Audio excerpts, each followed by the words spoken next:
Listen. You hear that at the supermarket, the pharmacy, the airport, and the post office. It is the omnipresent soundtrack of modern global commerce. We look at the barcode, that familiar block of vertical lines printed on nearly every product on Earth, and we assume the laser is reading the thick and thin black lines. We assume those dark bars hold a secret code.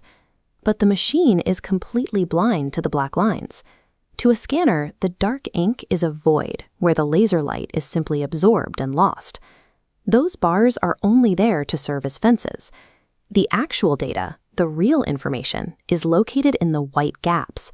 It is the empty space between those fences that contains the code. Today, we are going to decode this invisible language. We are going to explore how a grid of tiny squares connects the physical objects you touch to the digital systems that track them. To understand this, we must go back to 1948. Supermarkets faced a massive logistical bottleneck. Manual checkout lines were completely overwhelmed by volume. A graduate student named Norman Joseph Woodland wanted to solve this. He started looking at Morse code, the system of dots and dashes used in telegraphs, as a blueprint for a new type of communication. Sitting on a beach, Woodland dragged his 4 fingers through the loose sand. He stretched a single dot and dash into long, continuous vertical grooves. That drawing in the sand became the universal product code. When a cashier sweeps a box over the glass scanner today, a red laser shoots out. Light dies when it hits dark ink, but when it hits the white paper between the lines, the laser reflects straight back into a tiny sensor. The computer times those reflections. A short flash bouncing off a narrow gap registers as a binary 0. A longer flash from a wider space is a 1. Instantly, these flashes translate into a 12-digit number. That number acts as a license plate. The computer looks up that exact 12-digit string in the store's database and finds the exact item. Carefully timed flashes of light solved the exact bottleneck that had choked commerce for decades. For decades, that simple one-dimensional barcode ran the world, but it was limited by its geometry.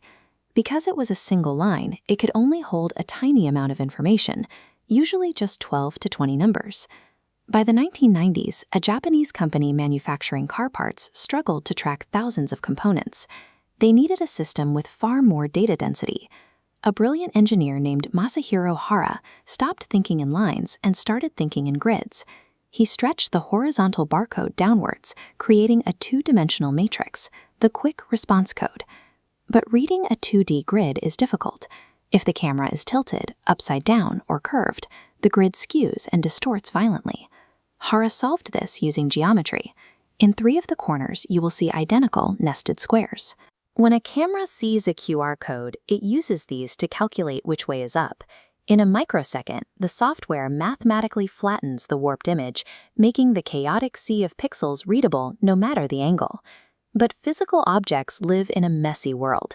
What happens if the code is printed on a crumpled poster, half covered in dirt, or severely ripped? A traditional barcode fails if a single section is missing. A QR code survives because of the engineering logic of Reed-Solomon error correction. This is the same algorithm used by NASA to recover corrupted data sent from space probes billions of miles away in the cosmic void. When generated, the QR code scrambles and weaves mathematical backup copies throughout the entire grid. Because of this redundancy, you can destroy up to 30. Every time you scan a menu or a boarding pass, you are using the same geometry Woodland drew in the sand and the same math NASA uses to explore deep space. These patterns aren't just lines and squares. They are a bridge between the physical objects in your hand and the digital world.